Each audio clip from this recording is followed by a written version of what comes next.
विश्वास की ताकत। एक बार एक 8 साल का बच्चा 1 रुपए का सिक्का मुट्ठी में लेकर एक दुकान पर जाकर पूछने लगा, क्या आपकी दुकान में ईश्वर मिलेंगे? दुकानदार ने यह बात सुनकर सिक्का नीचे फेंक दिया और बच्चे को दुकान से निकाल दिया। तो बच्चा पास की दुकान में जाकर 1 रुपए का सिक्का लेकर चुपचाप खड़ा हो गया। वहाँ का दुकानदार बोला, ए लड़के, 1 रुपए में तुम क्या चाहते हो? तो बच्चा बोला, मुझे ईश्वर चाहिए, आपकी दुकान में है? यह सुनकर दूसरे दुकानदार ने भी उस बच्चे को भगा दिया, लेकिन उस छोटे से बच्चे ने हार नहीं मानी।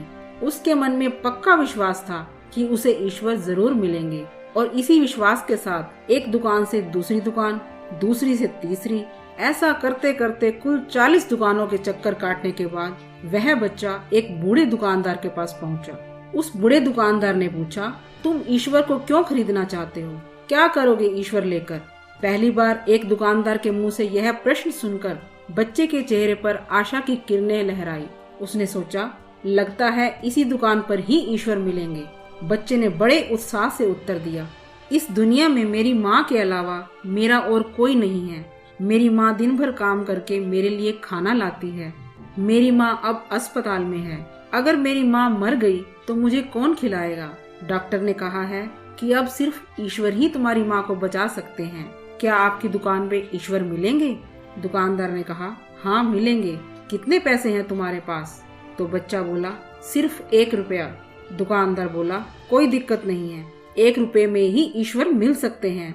दुकानदार ने बच्चे के हाथ से 1 रुपए का सिक्का लिया, लेकिन उसने पाया 1 रुपए में 1 गिलास पानी के अलावा उसके पास बेचने के लिए और कुछ भी नहीं है।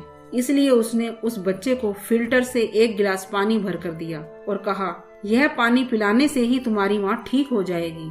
अगले दिन कुछ मेडिकल स्पेशलिस्ट उस अस्पताल में आए जहां उस बच्चे की माँ थी। बच्चे की माँ का ऑपरेशन हुआ और बहुत ही जल्दी वह स्वस्थ हो उठी।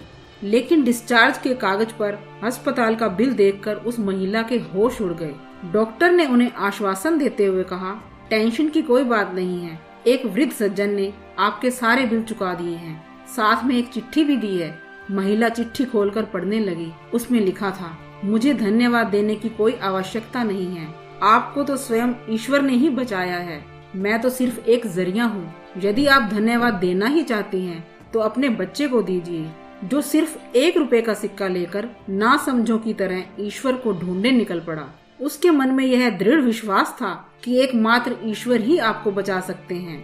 विश्वास की ताकत इसी को कहते हैं। दोस्तों, ईश्वर को ढूंढने के लिए हजारों रुपए दान करने की जरूरत नहीं होती। यदि मन में अटूट विश्वास हो तो वे 1 रुपए में भी मिल सकते हैं। दोस्तों, आपको ये कहानी कैसी लगी कमेंट करके जरूर बताएं, और अगर आपको थोड़ी सी भी अच्छी लगी हो तो इस वीडियो को लाइक और शेयर जरूर करें और हमारे चैनल को सब्सक्राइब करना ना भूलें। धन्यवाद।